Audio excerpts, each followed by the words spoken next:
The air was thick with sand and smoke, a golden haze that swallowed everything in its path. The sound of rotor blades thundered in the distance, vibrating through the scorched valley floor. Commander Blake Harris, leader of SEAL Team 7, crouched behind a cluster of jagged rocks, squinting through the dust. The heat distorted the horizon, turning the Afghan desert into a mirage of danger and deceit. "Move! Move!" he shouted over the comms. His team advanced in formation, 6 shadows cutting through the chaos, weapons raised, every sense locked in survival mode. Bullets whistled by, striking the sand with violent bursts. They'd been in extraction zones before, but something about this one felt cursed. The air was too still between gunfire, the silence too sharp between explosions. 30 seconds till evac, came the pilot's voice through the earpiece. Blake's heart pounded as he glanced at his watch. 30 seconds. In combat, that was both eternity and nothing. The mission had been to retrieve 2 captured aid workers from a Taliban stronghold. They'd succeeded, but the price was high. 1 SEAL was already down with shrapnel wounds, and enemy reinforcements were closing in from the east. Blake scanned the path ahead. Dust clouds rose like ghosts in the wind, and between them, movement.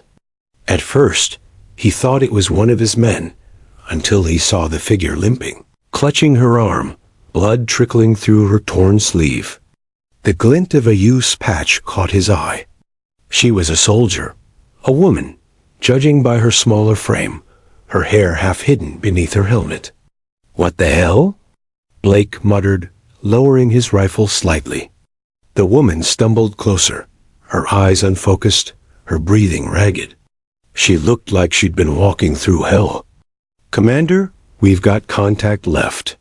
His second-in-command, Lieutenant Rowland, shouted. "We're exposed out here."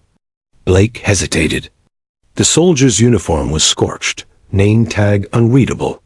She tried to raise a hand, but her body trembled, collapsing to one knee. "Sir, we don't have time." Rowland barked. "Birds inbound in 20 seconds. We leave now or we die here." Blake's instincts split in two. Every rule drilled into him screamed stick to the mission. But another voice, the one that made him a leader, whispered don't leave her. He looked at her again. Her lips moved, soundless against the roar of gunfire. Her eyes locked with his, desperate, pleading, and so very human. Then, another explosion tore through the sand, sending a shockwave over the ridge. Blake ducked instinctively, dust filling his lungs. "Commander!" Rowland grabbed his shoulder. "That's an order, move!" The helicopter's shadow loomed above, kicking up a hurricane of grit. Blake's team ran for it, dragging their injured man along. Blake turned once more, just long enough to see the woman stagger to her feet, staring after them as the helicopter descended. Their eyes met again for the briefest moment before the downdraft engulfed her in dust. Blake clenched his jaw. "Let's go." They boarded the chopper. The pilot pulled up hard, engines screaming against the wind. As the ground shrank beneath them, Blake leaned out the open side door, scanning the desert one last time.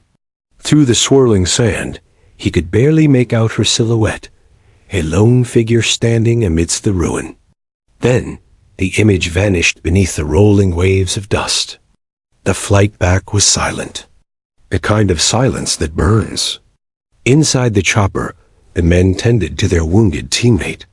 Rowland spoke into his comms, reporting mission completion. But Blake's mind wasn't in the helicopter. It was back there, with the injured soldier they'd left behind. He told himself she'd make it, that maybe she belonged to another patrol, or perhaps she'd already been rescued. But deep down, he knew the truth. That woman wasn't supposed to be there. No female soldiers were listed in their sector. No one was scheduled to cross that path. When they landed at the forward operating base, night had already fallen. The desert once blazing, now felt cold and endless. The men dispersed to refuel, reload, and debrief. Blake removed his helmet, sweat dripping from his hairline. He sat on the tailgate of a supply truck, staring into the darkness. Roland approached, holding a bottle of water. "You good, sir?" Blake nodded absently, taking a sip. "That woman. She was one of ours, wasn't she?" Roland hesitated. "I don't know. Could have been a local contractor, maybe a medic. But command didn't mention anyone else in the IO."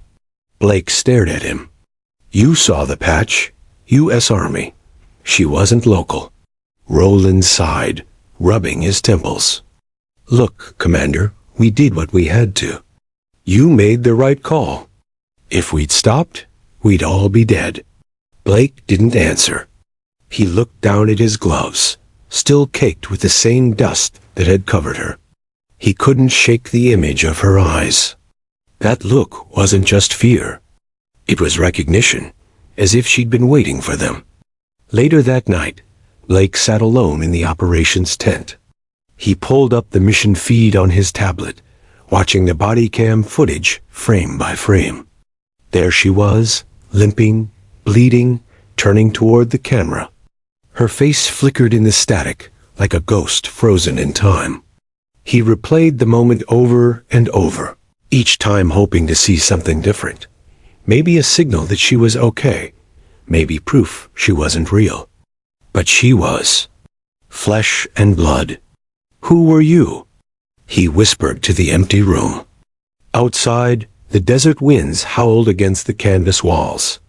Somewhere out there, miles away, that woman was either fighting to survive or already gone. Blake didn't sleep that night. Every time he closed his eyes, he saw her reaching out, swallowed by dust. The sound of the helicopter faded into her silence.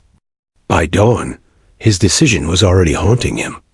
And though he didn't know it yet, that single moment of hesitation, that one look backward, was about to unravel everything he thought he knew about duty, sacrifice, and redemption.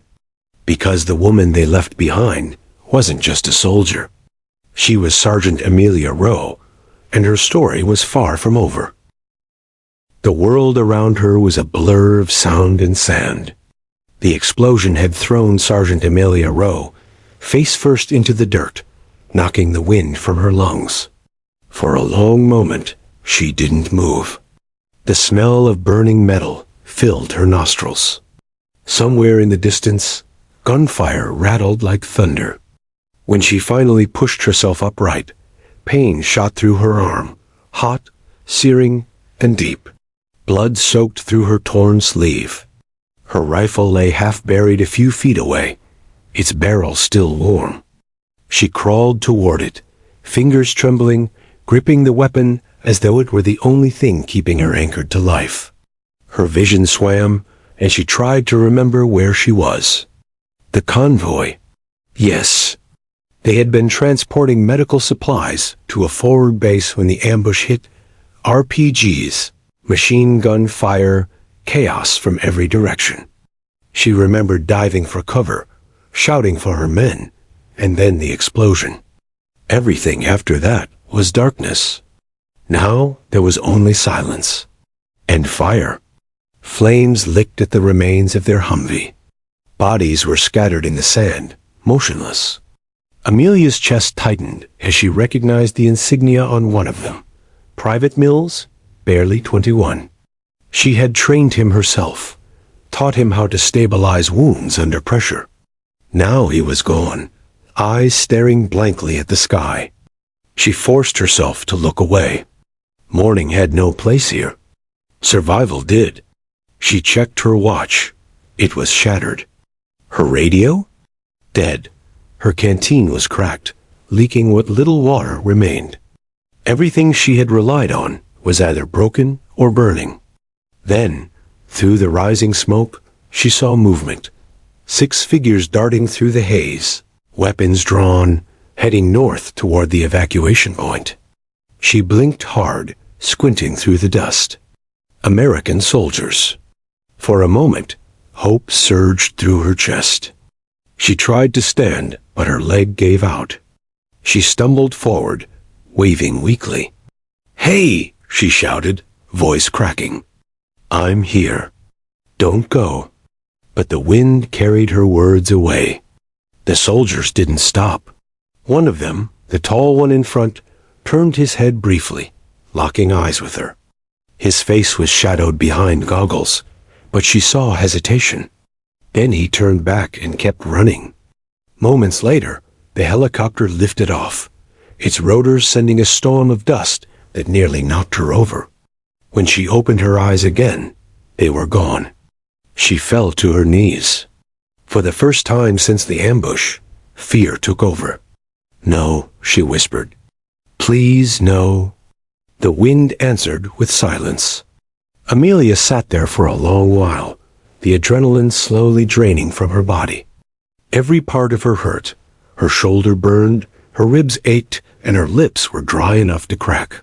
She wanted to cry, but the tears wouldn't come. She had seen soldiers die before, been on missions that went wrong, but never had she been the one left behind. She clenched her fists. "All right," she muttered to herself. "If they're not coming back, I'll make it on my own." The medic in her took over. She tore off a strip of her uniform, wrapped her bleeding arm tightly, and poured the last drops of her canteen onto the wound. It stung like acid, but she gritted her teeth and kept going. She checked her compass, cracked but usable. The direction of the mountains to the west meant she was roughly 12 kilometers from Forward Base Echo. If she could make it there before nightfall, she had a chance. The desert, however, had other plans. Each step was agony. The sand gave way beneath her boots, her gear weighed her down, and the sun beat mercilessly from above. Hours passed. She limped past burned-out vehicles and craters from earlier firefights. Vultures circled high above, their shadows crossing the sand like omens. By midday, her lips were bleeding from dryness. She found a rusted water jug near the wreckage of an old checkpoint. She shook it, empty. She cursed under her breath, pressing on.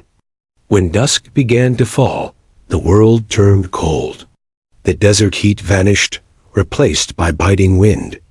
Amelia found a rocky outcrop and slid beneath it, using her jacket as a blanket. Her body trembled from exhaustion, but sleep didn't come easy. Every time she closed her eyes, she saw the SEAL team. The tall one, their leader, had looked right at her. He could have stopped. He almost did. "Why didn't you help me?" she whispered into the night.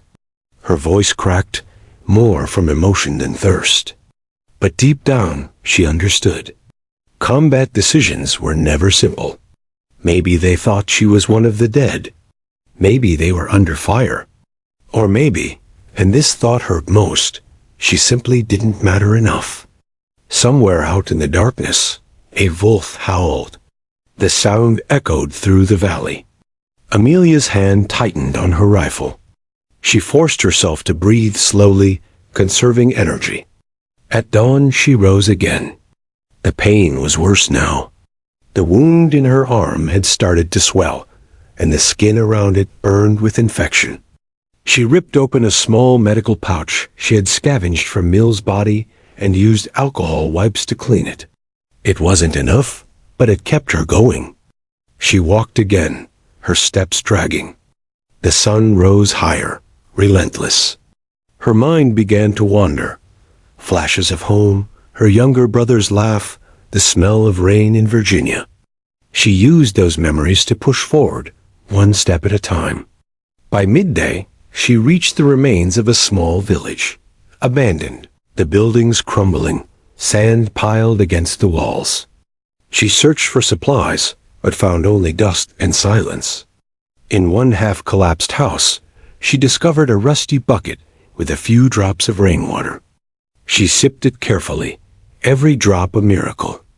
As she sat in the shade, she took a piece of charcoal from the debris and wrote on a flat stone near the doorway, "SGT, Amelia Rowe, U.S. Army medic, still alive, heading west.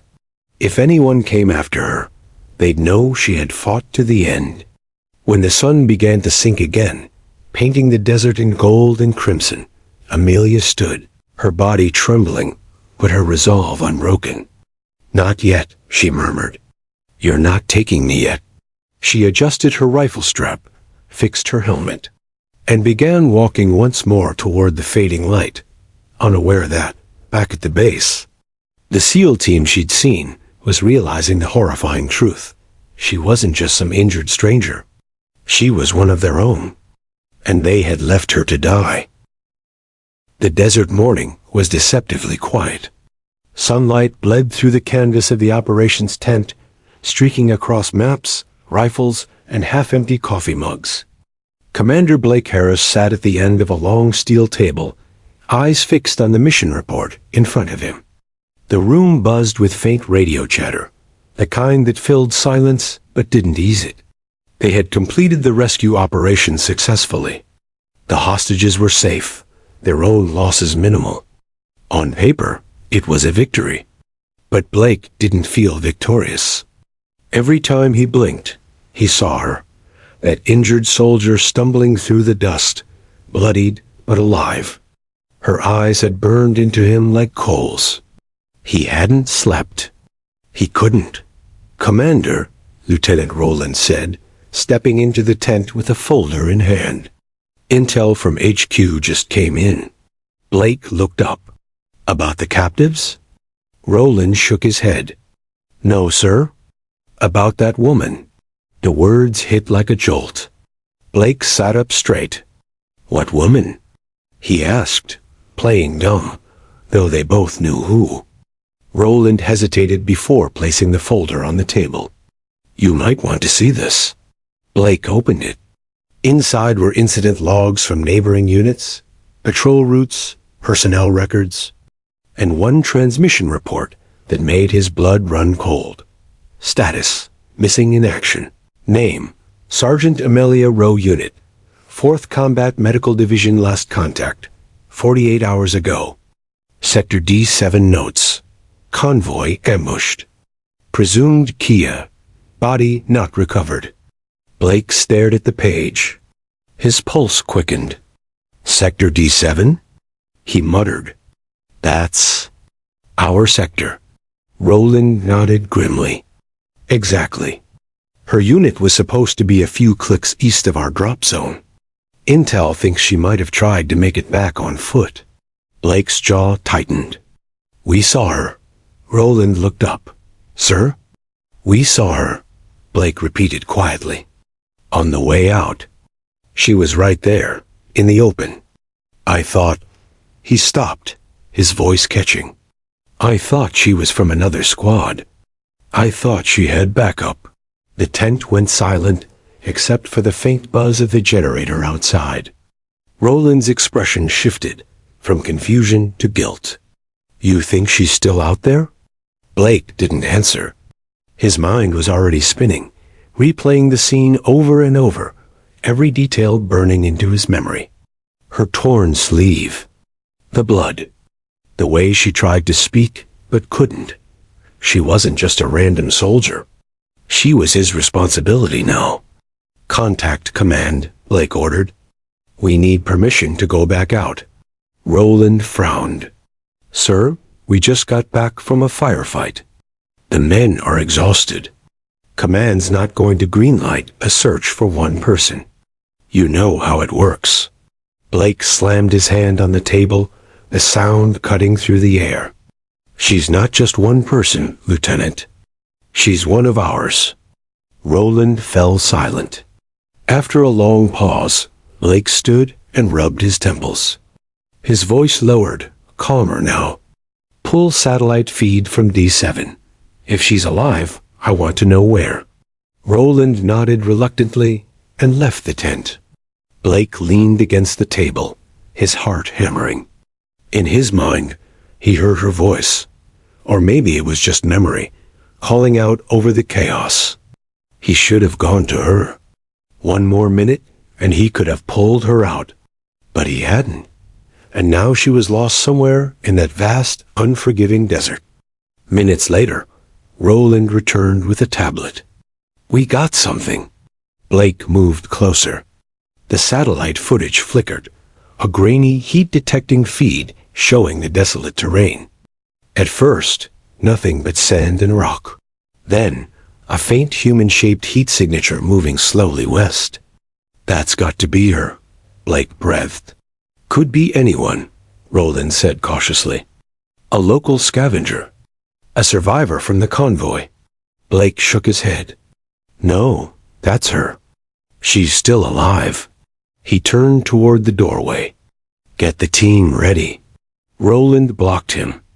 "Commander, you know I'd follow you anywhere, but this isn't a sanctioned op. Command won't approve a search this far out. Not without orders." Blake met his eyes. "Then we don't ask for orders." Roland blinked. "You're serious?" "As a heart attack." Roland exhaled slowly. "If we go dark like this and something happens, then I'll take the fall," Blake cut in. "Every damn bit of it." Outside, the camp was coming to life. Soldiers moved between tents, trucks roared, radios crackled with static. But Blake's mind was already out there, beyond the wire, where a woman was fighting to stay alive in the scorching desert because he had walked away. As he stepped into the sunlight, he caught sight of the mountains in the distance, jagged silhouettes rising from the horizon like the teeth of some great beast. Somewhere beyond them, Amelia was waiting. Or dying. He didn't know which was worse. Back in the armory, the team was gearing down from the last mission. Mac, their sniper, looked up when Blake entered. "Commander? You look like you've seen a ghost." Blake's reply was blunt. "We left someone behind." The words froze the room. "What do you mean?" Mac asked, lowering his rifle. "She was a soldier, a medic. We passed her on the way to extraction." Holt, the youngest of the team, frowned. "Sir, there weren't supposed to be any other friendlies in that sector." "There weren't," Blake said quietly. "But she was there. And she's still alive." A heavy silence hung in the air. Then Mac sighed and slung his rifle over his shoulder. "Well, hell. What are we waiting for?" Roland stepped in. "Command's not authorizing a recovery. We'd be going rogue." Mac smirked. "Wouldn't be the first time." Blake's eyes met his team's one by one. "This isn't a mission," he said. "It's a responsibility. We made a mistake. I made a mistake. And I'm not letting that woman die because of it." There was no hesitation. Within minutes, the SEALs were loading up gear, ammo, water, rations. They moved with silent purpose, a unit bound by guilt and resolve. By the time the sun began to dip, they were ready. As the Humvee engines rumbled to life, Roland climbed into the passenger seat beside Blake. "Sir, if this goes bad..." Blake glanced at him. "Then it goes bad on me." Roland nodded, resigned. They rolled out through the desert gates, the wind kicking up a trail of dust behind them. The radio was silent. The mission was unsanctioned. But none of them cared. The golden horizon stretched endlessly ahead, and somewhere within it, barely holding on, was a woman whose will to live would soon collide with their will to redeem themselves. Inside the Humvee, Blake checked his weapon and stared out into the fading light. He didn't know if they'd find her alive, but one thing was certain. He wasn't leaving that desert again without her. Night fell like a heavy curtain over the desert, swallowing the remaining light into its endless black mouth. The U.S. forward base was silent, save for the hum of generators and the occasional metallic clang of a guard changing shifts. But inside the SEAL quarters, tension filled the air, thick, electric, and defiant. Commander Blake Harris sat alone on his bunk, his elbows on his knees, head bowed. The dim light from the single overhead bulb cast long shadows across his scarred hands. Every time he blinked, he saw her face again, the woman limping across the dirt road, eyes pleading, mouth open as if to speak. He'd turned away, left her, and now he knew her name. Sergeant Amelia Rowe, combat medic, reported missing in action. The radio call from Intel replayed in his head. We've got confirmation. Sergeant Rowe's convoy was hit 12 clicks north. She was last seen near your extraction zone. He'd stopped breathing for a full second after hearing that. The desert wasn't forgiving. She'd have little food, no water, and the insurgents in that region were ruthless. Every minute that passed was another cut in the thread of her survival. The official orders had come soon after. SEAL Team Echo, you are to remain on standby. Do not re-enter the field. Command is dispatching a recovery drone for reconnaissance. Blake had nodded in front of the senior officer. But inside, his blood boiled. A drone? It would take hours to deploy, and even longer to analyze footage. Amelia didn't have that kind of time. Around 2,300 hours, the team gathered in silence. The hum of the AC unit couldn't drown out the unspoken guilt that circled them. Ortiz sat cleaning his rifle methodically, his expression grim. Jensen checked his night vision goggles over and over, like repetition might ease his conscience. Even Sam Hawk Doyle, the usually loud sniper, was quiet, lost in thought. Blake finally stood, breaking the silence. We're going back, he said simply. Ortiz looked up sharply. Sir, Command said. I know what Command said, Blake interrupted, voice low but firm. And I don't give a damn. That woman is out there alone because of us. Jensen hesitated, rubbing the back of his neck. We go rogue, sir. That's court-martial territory. Blake met his gaze. If it means bringing her home alive, I'll take it. The Rune stayed quiet for a moment. Then Hawk smirked, slinging his rifle over his shoulder. Well, guess we're all getting court-martialed then. One by one, the men stood. No further discussion was needed. They were a team, not by orders, but by brotherhood. They moved fast and silent. Within minutes, the SEALs were in full gear, black and desert camouflage, blending perfectly into the moonless night. The base perimeter was lightly guarded. No one expected elite soldiers to sneak out of a secure zone.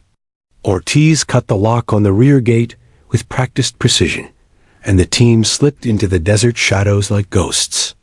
The night was cold, biting at their faces as they navigated the dunes. The only sounds were their boots crunching against the sand and the occasional rustle of wind. Blake led the formation, eyes scanning every horizon. He knew what was at stake, not just Amelia's life, but the soul of the men behind him. He'd led them through countless missions, but this was different. This was personal. They moved in tactical silence for hours, covering terrain that looked identical in every direction. Every ridge, every patch of rock felt like déjà vu. But Blake had studied the map. If Amelia's convoy had been hit 12 clicks north, she'd likely tried to move west, toward the high ground, away from the ambush site. At 0300, they reached the remnants of the convoy. The charred skeletons of vehicles still smoked faintly. The air smelled of oil, blood, and dust. It was a graveyard of silence. Ortiz knelt near a burned Humvee. Tracks here, he whispered. One set, smaller footprints, limping pattern. Moving west. Blake's heart kicked into high gear. She's alive, he murmured. They followed the trail carefully, flashlights off, using only infrared. Each footprint felt like a heartbeat leading them closer. At times, they found small signs, a bloodied gauze, a water cap, a boot scuff against a rock. Amelia was resourceful, but she was wounded. She wouldn't last forever.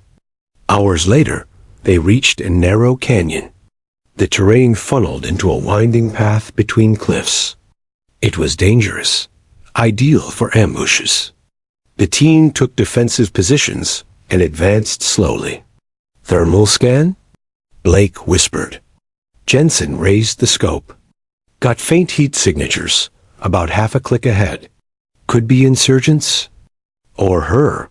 Blake's pulse tightened. "We move in pairs. No noise.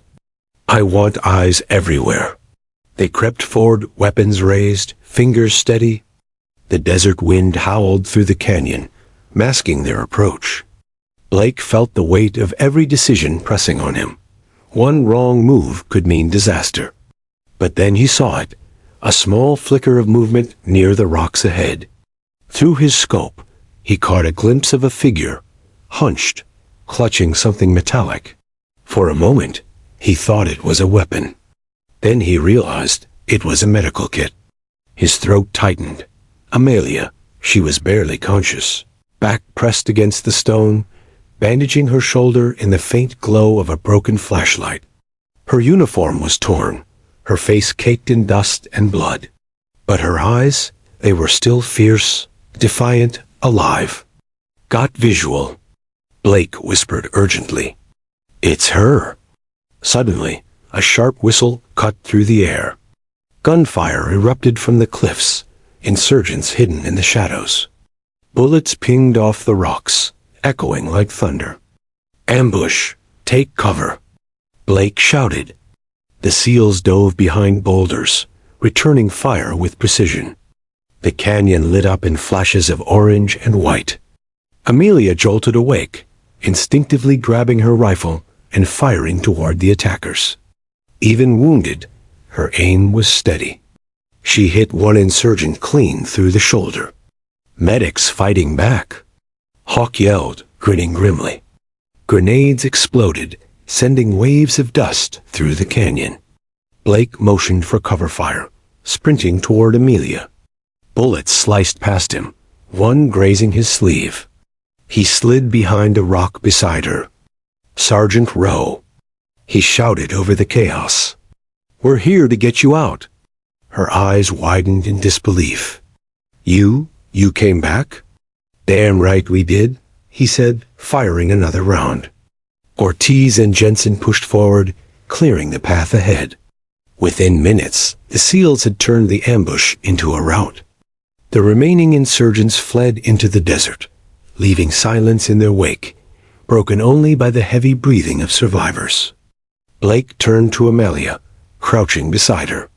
"You're lucky we're stubborn," he said softly. She gave a weak smile. "Or unlucky. You're all insane." He laughed, short, tired, relieved. "You're not wrong." They evacuated her under the dim light of dawn. The sky was painted with streaks of purple and gold, the first promise of morning. Blake called in a private evac. No command authorization, no records.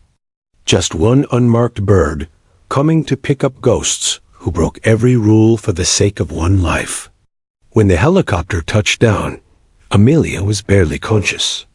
As Blake carried her aboard, she whispered, "You passed me."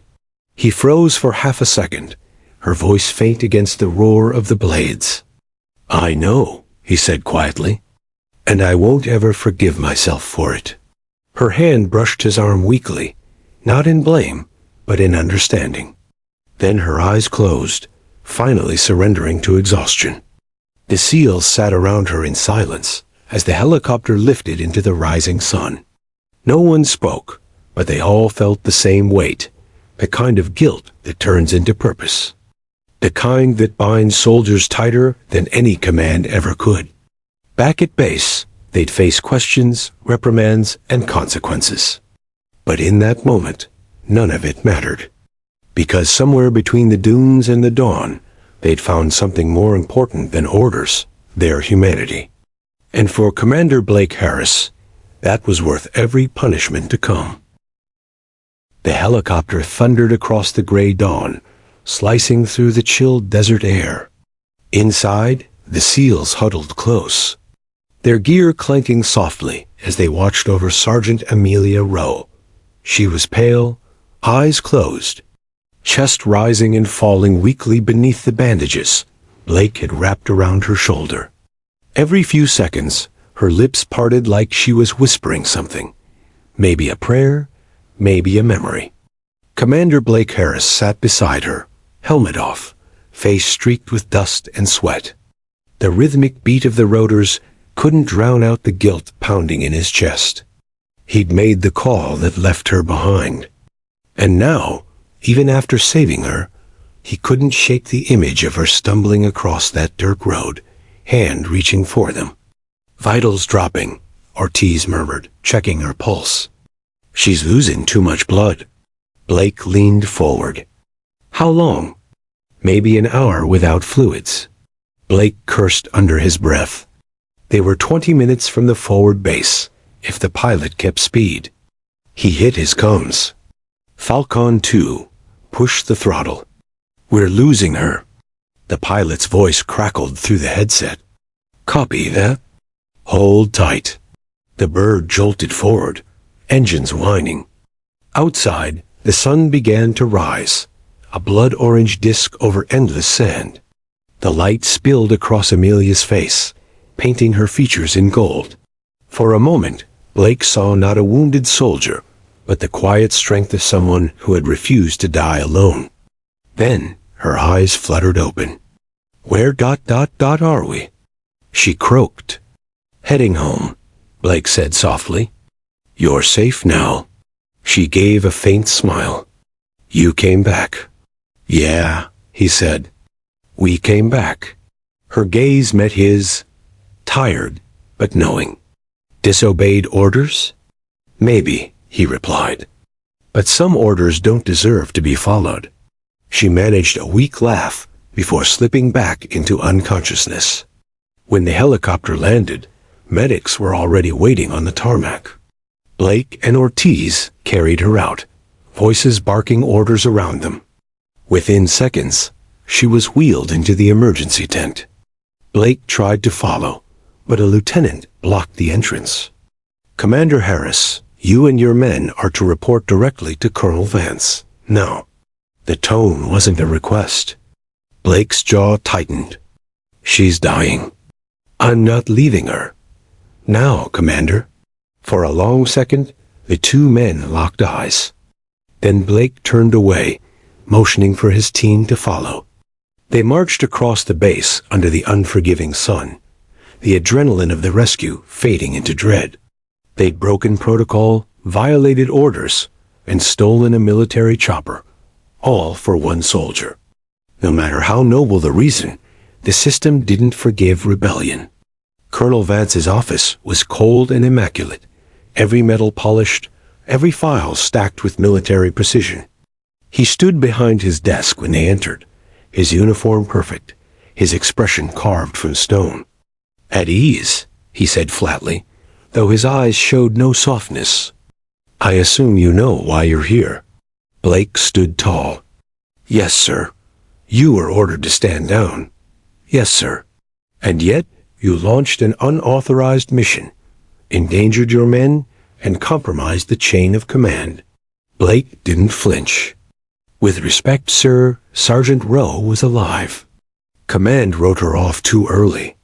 Vance's gaze sharpened. That wasn't your call to make. Then whose is it, sir? The men who never set foot in that desert? The ones watching from a drone feed? Blake's voice rose, restrained but burning. We saw her. We left her once. I wasn't going to make that mistake again. For a long moment, the colonel said nothing. The room was silent except for the hum of the air conditioner. Then, finally, Vance leaned forward, hands clasped behind his back. You saved her life, he said quietly. But you may have cost your own careers. No one spoke. I'm grounding your unit indefinitely, he continued. Turn in your weapons and comms. Until further notice, you're confined to base. Yes, sir, Blake said, though the words tasted bitter. That night, the base was eerily quiet. The SEALs sat together in the dim barracks, helmets off, faces tired but proud. You think she'd make it? Hawk asked, leaning back against his bunk. She's tough, Ortiz said. Tougher than us. Jensen looked up. We did the right thing, right? Blake didn't answer immediately. He stared at the small patch Amelia had dropped during the firefight, a medic insignia, worn and dusty. He held it like a relic. Right thing doesn't always mean the easy thing, he said finally. They sat in silence after that, each man lost in thought. The next morning, Blake was called to the medical ward. Amelia had survived the surgery. Her color was better, her breathing steady. She looked fragile but alive, a miracle in khaki sheets. When he entered, she opened her eyes slowly. You again, she whispered. He smiled faintly. You sound disappointed. Only because I can't salute. He laughed softly. Don't bother. I think we both broke enough rules for 1 week. Her expression grew serious. They're angry, aren't they? Command? Furious, he admitted. They'll calm down. Maybe, she said, eyes distant. But there's something you don't know. He frowned. What do you mean? My convoy, she murmured. It wasn't an ambush. It was a setup. Blake's stomach dropped. A setup? Amelia nodded weakly. We were carrying medical supplies, but also a classified case. Orders came from higher up, off the record. Then the attack hit. Too precise, too clean. Someone leaked our route. He stared at her, trying to process it. You're saying? Someone in command wanted that convoy hit? Her eyes fluttered. Not wanted it, needed it. Before he could ask more, the monitor beeped. A nurse rushed in, and Blake was ushered out. But the words stuck in his mind like a landmine. Later that evening, Blake met Ortiz outside the barracks. The wind had picked up, swirling dust around their boots. She said the ambush was planned, Blake said. Ortiz's brow furrowed. By who? She didn't know. But it means someone's covering tracks. Sir, Ortiz said carefully, if that's true, then this isn't over.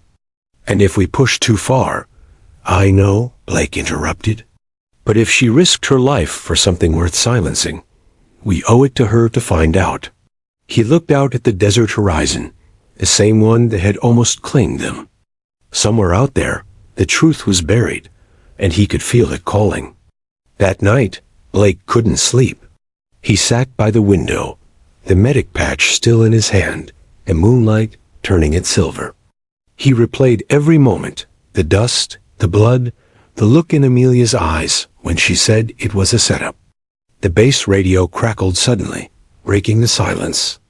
Commander Harris, report to the infirmary immediately. He was out the door in seconds, sprinting across the compound. When he burst through the tent flap, the room was in chaos. Amelia's bed was empty. The nurse on duty lay unconscious on the floor. The fourth stand was overturned. Where is she? Blake shouted. A medic stammered. We don't know, sir. She's gone. Blake froze, heart pounding. Then he noticed the window flap was open, the sand outside disturbed by fresh footprints. One trail, small, determined, heading toward the desert. Amelia Rowe had vanished. Blake stepped outside, staring at the prints under the cold moonlight. The same feeling from days ago washed over him, the haunting sense of being too late. But this time, he swore it would end differently. He turned to Ortiz, who had followed him silently. Wake the team, Blake ordered. We're not done yet.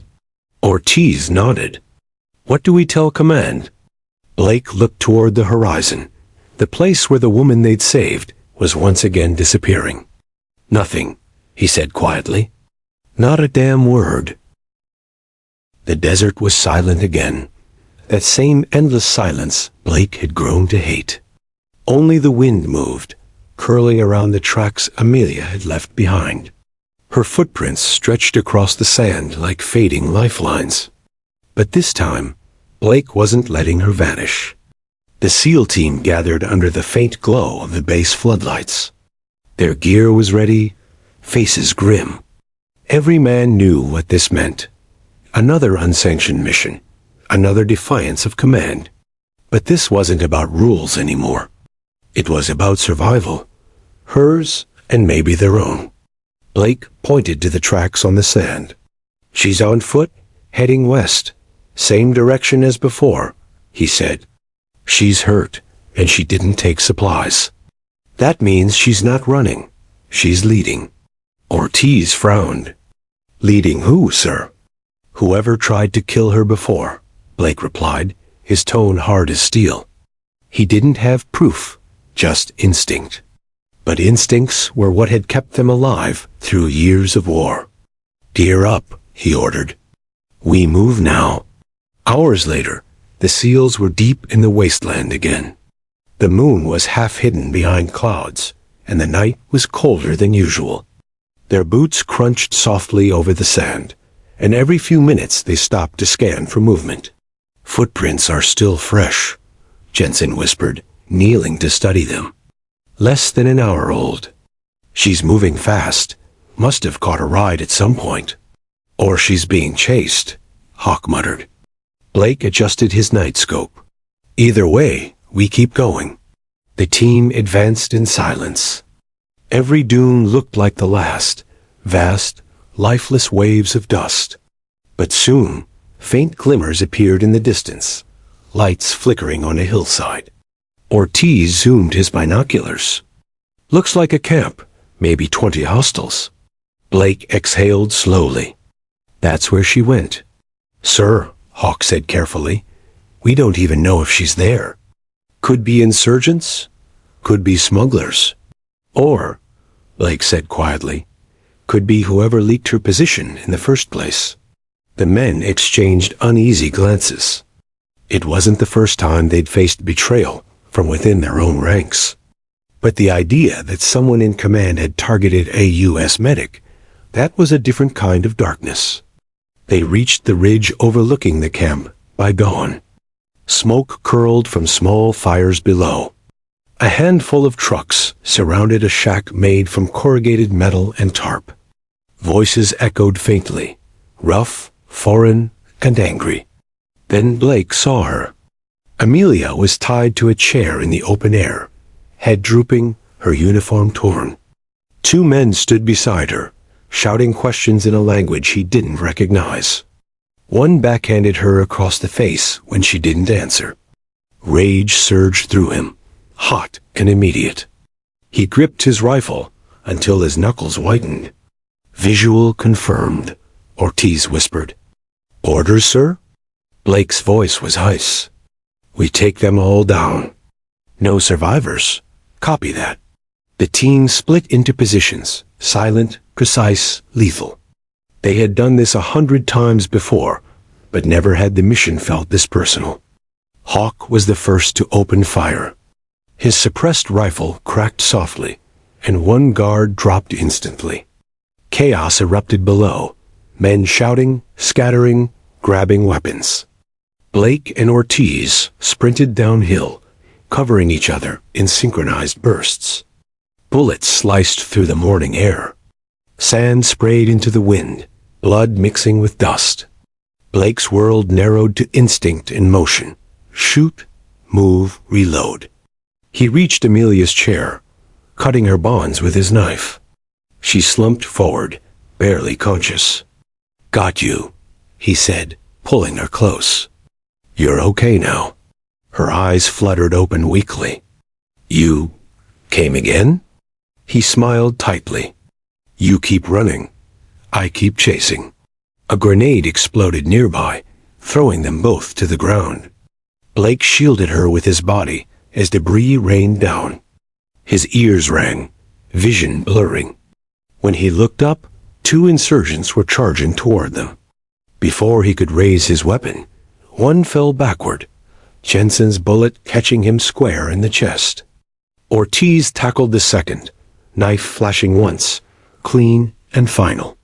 Within minutes, the camp was silent again, bodies strewn across the sand, fires dying out. Amelia tried to sit up, grimacing. They weren't Taliban, she said hoarsely. Blake frowned. What? They spoke English. American accents, she whispered. They wanted the case from my convoy, said it contained proof about a weapons deal. One of them, he had a use patch under his jacket. Blake froze. You're saying they're our own? She nodded weakly. Mercenaries. Hired by someone in command. The words hung in the air like poison. Ortiz cursed softly. Jesus? All this, and it's an inside job. Blake stood, scanning the dead bodies.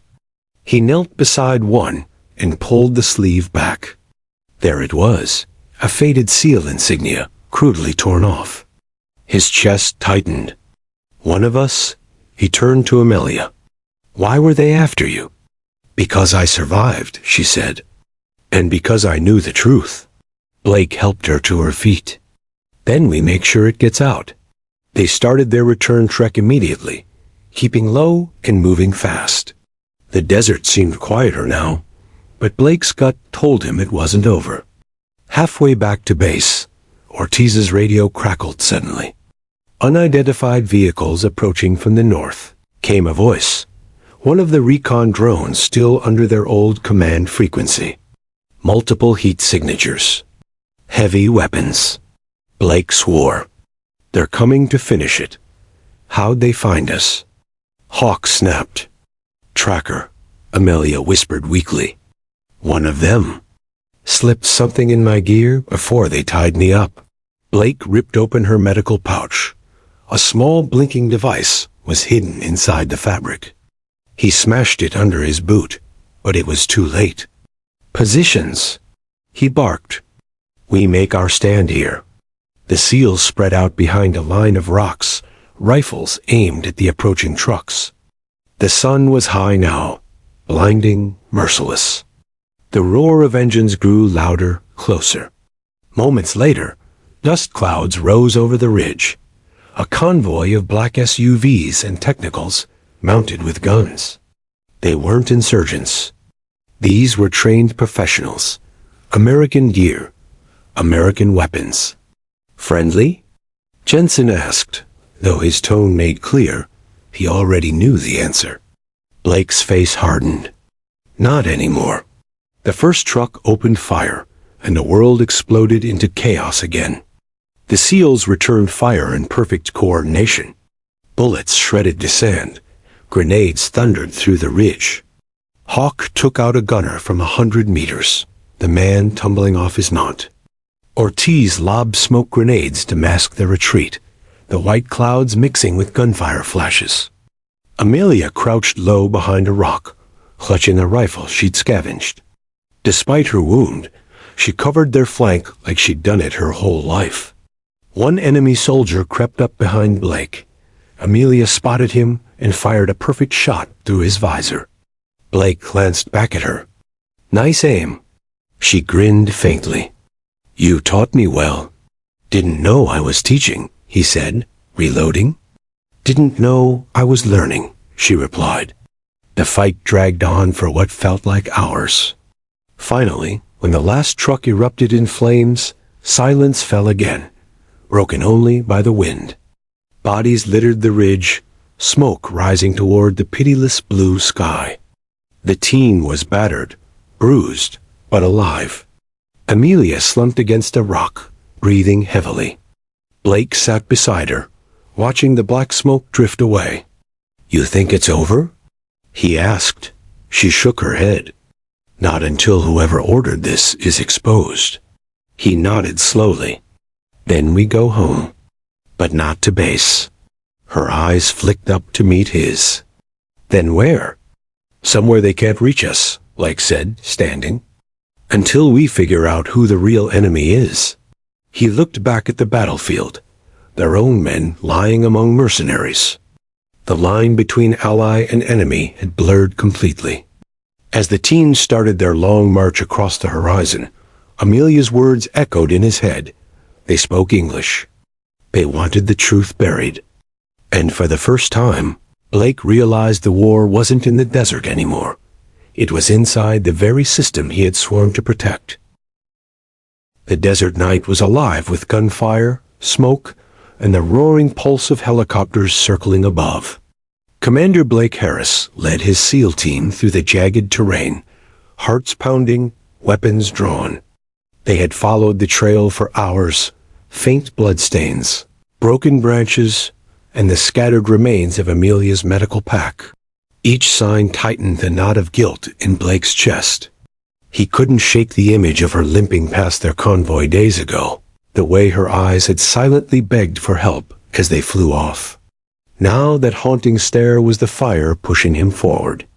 2 clicks west, Ramirez whispered, eyes on his handheld GPS. That's where the explosion came from. Blake nodded. Move fast, stay low. She's still out there. The teen advanced through the dust and silence, night vision cutting through the darkness. Every sound, a crack of rock, a whisper of wind, felt loaded with danger. They were deep in enemy territory now, the kind of place where ambushes were a way of life. Suddenly, a faint sound, a cough, strained and dry, echoed through the still air. Everyone froze. Blake raised his hand, signaling silence. "Amelia?" he whispered into the darkness. No response. Only the faint shifting of sand. They moved closer, hearts pounding like war drums. Behind a collapsed mud wall, they found her, Sergeant Amelia Rowe, half buried under rubble, her uniform soaked in blood and dust. Her hand still gripped her med kit like a lifeline, knuckles white, face pale beneath the grime. For a terrifying moment, Blake thought they were too late. Then her eyelids flickered. Blake dropped to his knees beside her. "Can you hear me?" Her lips parted, voice barely a whisper. "You? Past me?" The words hit like a bullet. Blake's jaw tightened. The sound of her voice, fragile, accusing, alive, pierced through every layer of guilt he tried to suppress. "I know," he said softly, his voice cracking. "I'm sorry." He pressed 2 fingers to her neck, a pulse. Weak, but steady. Relief flooded him like cool rain after a sandstorm. "Med evac, now!" Blake barked. Ramirez called it in, voice sharp and urgent over the radio. "We've got her." Repeat, "We've got the medic alive." Request immediate extraction. But before the words even left his mouth, gunfire erupted from the ridge. The enemy had seen their flares. Tracer rounds streaked through the night sky, painting deadly lines of fire. "Contact!" "East side!" shouted Daniels, returning fire. The SEALs dove for cover, forming a defensive circle around Amelia. Bullets clattered against the stone ruins, ricocheting into the dirt. Blake grabbed his rifle, eyes burning with fury. "We're not losing her again." The fight was brutal and fast. The enemy came in waves, shouting, firing, trying to close in. Blake moved like a machine, his rifle barking with precision. Every shot was guided by something deeper than duty, redemption. Amelia lay motionless behind them, her breath shallow but alive. Grenades exploded nearby, sending showers of debris across the field. Ramirez, suppressing fire, left flank. Copy. The air was thick with sand and smoke. Blake's earpiece crackled. "Extraction inbound, ETA 3 minutes, said the pilot. 3 minutes, Blake muttered. Might as well be a lifetime. He turned to Daniels. Get her ready for evac. Daniels crouched beside Amelia, gently wrapping a bandage around her arm. Hang in there, Sergeant, he whispered. We're taking you home. For a second, Amelia's eyes opened again, dazed but determined. Don't leave anyone behind, she murmured. Even in the edge of death, she thought of others. Blake felt his throat tighten. We won't, he promised. The battle raged. Muzzle flashes lit up the night like lightning. The seals fought tooth and nail, covering each other, shouting coordinates and commands. They were outnumbered, but not outmatched. Years of training had prepared them for this, but tonight, it wasn't training that drove them. It was guilt, purpose, and the chance to fix what they had broken. Blake ducked behind a fallen wall as a rocket-propelled grenade whistled overhead, slamming into a dune behind them. The explosion knocked him sideways, ears ringing. When the dust cleared, he saw the helicopter's lights approaching, a beacon of hope in the chaos. Move, go, go, go. They lifted Amelia onto a stretcher, carrying her through the gunfire toward the extraction zone. Bullets tore through the air, but they didn't stop. Ramirez went down on one knee, firing bursts to cover them as Blake and Daniels ran forward with the stretcher. Almost there, Blake shouted. The helicopter descended, blades whipping up a sandstorm. The medic on board reached out, shouting, "Get her in!" Blake and Daniels hoisted Amelia inside. Her face was pale, her breathing shallow. The onboard medic immediately started working. Foredrip, oxygen mask, pulse monitor. Blake climbed in after her, panting, sweat and blood streaking his face. The pilot yelled over the noise, "We're clear, hold on." As they lifted off, the world below dissolved into smoke and shadows. Blake looked down at the battlefield, heart pounding, then back at Amelia. Her fingers twitched, a tiny movement, but it felt monumental. He reached out and took her hand. "You're safe now," he said softly. Her eyes flickered open for a brief moment. "You came back." "I had to," he replied. Couldn't make the same mistake twice. The helicopter tilted into the night sky, racing toward the nearest field hospital. Below them, the burning ruins of the village faded into the distance. For the first time in days, Blake exhaled, a deep, trembling breath he hadn't realized he'd been holding. He looked at his team, battered, exhausted, but alive. Daniel's arm was bleeding. Ramirez's helmet was cracked, but none of them complained. Every man wore the same expression, a mix of relief and disbelief. They had done it. Inside the cabin, the medic shouted, "She's stabilizing." A wave of emotion crashed over Blake. He leaned back, staring at the ceiling of the chopper, eyes wet. The roar of the blades drowned everything else out, but inside his thoughts were clear. He remembered the first time he'd seen Amelia, just another soldier on a chaotic battlefield. He had turned away then. But now, seeing her alive, he realized something deeper. Leadership wasn't just about orders or survival. It was about humanity. As the helicopter sped through the night, Blake whispered a silent prayer, not for victory, but for forgiveness. When they landed at the forward base, medics rushed Amelia to surgery. The SEALs followed behind, their bodies moving on autopilot. Blake stayed at the door, watching her disappear into the white lights of the medical tent. Ramirez placed a hand on his shoulder. "You did good, sir." Blake shook his head slowly. "No," he said. "We just did what we should have done the first time."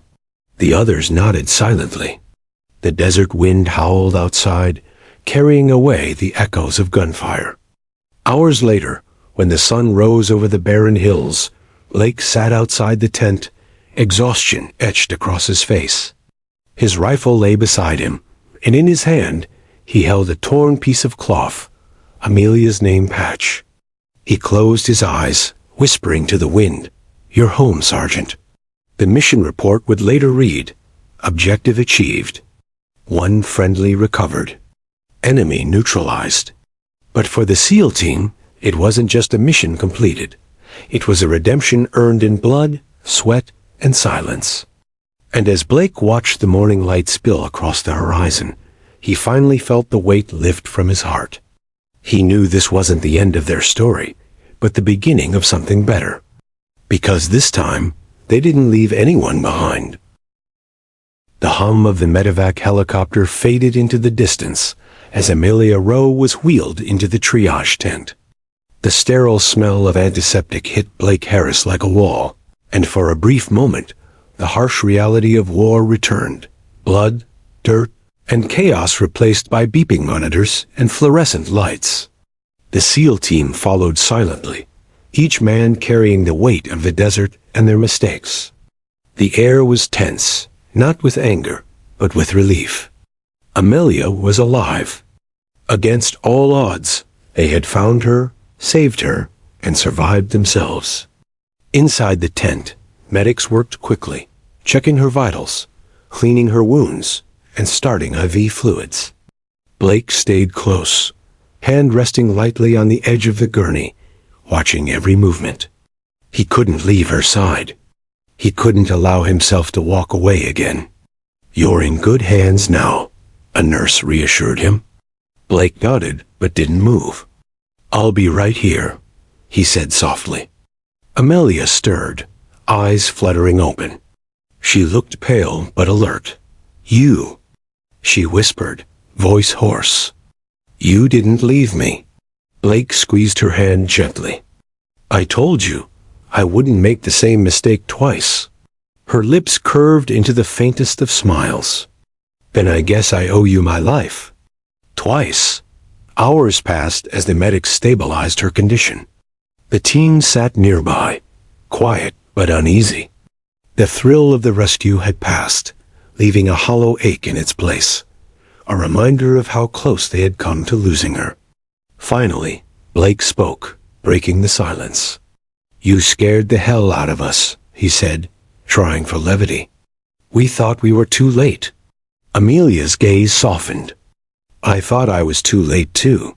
She looked around at the team, exhaustion lining her features. "But you all came back. That's what mattered." Hawk, sitting beside her, grinned. "We're stubborn like that." Ortiz chuckled softly. "More like insane," he muttered. Blake's eyes lingered on Amelia. There was a profound respect there, born of shared danger, guilt, and redemption. She had survived, not just the desert and the ambush, but betrayal and the crushing weight of abandonment. Over the next few days, Amelia's recovery continued. The medics kept her under close observation, but each morning she grew stronger, able to sit up, speak, and finally walk short distances with assistance. Blake visited every day. Each time, he brought news from the team, a quiet joke, or simply his presence, a reminder that she wasn't alone. One evening, Amelia was finally able to sit unaided in her hospital bed. Blake entered with a cup of water and a tired smile. "How are you feeling?" he asked. "Better," she said, taking the cup. "But I think I'll always feel the desert in my bones." Blake nodded. "We all will. But at least now we're here together." Her eyes met his, sharp and knowing. "You didn't just save me," she said softly. "You saved us all. Not just me, the team, yourself. Everyone." Blake shook his head. "I was just trying to fix a mistake." "Sometimes fixing a mistake is what makes a hero," she said, a quiet strength in her voice. The SEALs returned to base officially cleared of further rogue operations, thanks to the intervention of Amelia herself. Once stabilized, she had insisted on testifying to command about the setup and the betrayal within their ranks. Her courage and integrity had forced the higher-ups to investigate the covert operations targeting her convoy. Blake sat in the hearing room, Amelia beside him. The room buzzed with tension, a mix of admiration and unease as officials listened to her account. She detailed the ambush, the mercenaries with U.S. weapons, and the hidden tracker placed in her pack. Every word she spoke reinforced Blake's pride and guilt in equal measure. When she finished, there was silence. Then a senior officer cleared his throat. "Sergeant Rowe," he said carefully, "your actions, your courage under impossible conditions, saved lives. Your testimony has exposed a serious breach within our operations. Amelia's shoulders relaxed. Blake saw the relief in her eyes. Commander Harris and his team, the officer continued, acted outside orders, but their success and judgment under fire are undeniable. The chain of command will take these findings seriously. You have our thanks and our acknowledgement of your actions. Blake exhaled, a weight lifting from him. The SEALs exchanged glances, relief and pride mirrored on every face.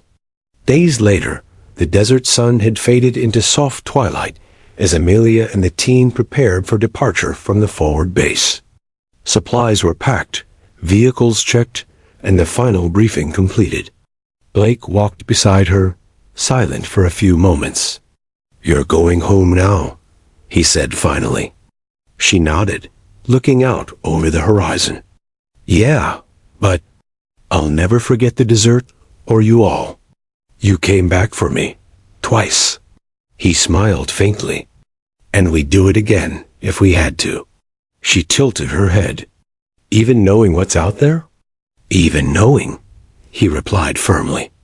The chopper lifted off, carrying them over the same dunes and valleys where they had fought, bled, and feared. Amelia sat beside Blake, silent for a while, staring at the receding landscape. Finally, she spoke. "You know, I passed by you the first time, and you didn't see me. I didn't think anyone would come back." Blake's eyes met hers. "And I learned. I didn't make that mistake again." A soft wind blew through the cabin, and for the first time in days, they allowed themselves to believe in safety, in survival. Weeks later, back in the United States, Amelia returned to her unit fully recovered. She walked onto the parade ground, greeted by the faces of fellow soldiers who had worried for her, cheered for her, and now respected her beyond measure. Blake stood at attention beside her, the team flanking both sides. Command had acknowledged their actions, and the investigation into the covert attacks had been launched. Justice would follow, but the focus now was on life, survival, and honor. Amelia turned to Blake quietly as the ceremony ended. "Thank you," she said. "For what?" he asked. "For believing I was worth saving." Blake smiled, placing a hand briefly on her shoulder. "Because you were. And because leaving someone behind. That's never an option." Around them, the SEAL team laughed softly, sharing quiet jokes and relief. The desert, the betrayals, the firefights, they were behind them now. But the bond forged in those sands would never fade. Blake watched Amelia march away with her unit, then turned to his team. "We did it?" he said quietly. "Yes, sir," Ortiz replied. "Yes, sir," Hawk echoed. Blake smiled faintly. "No one left behind. That's our way." The wind rustled through the parade ground, carrying echoes of the desert and the unbroken courage of those who refused to quit. And for the first time in weeks, Blake allowed himself to relax, knowing that a life had been saved, mistakes had been righted, and honor had been restored. In the heart of the United States, far from the scorching desert, the team finally allowed themselves to feel what it truly meant to survive, together.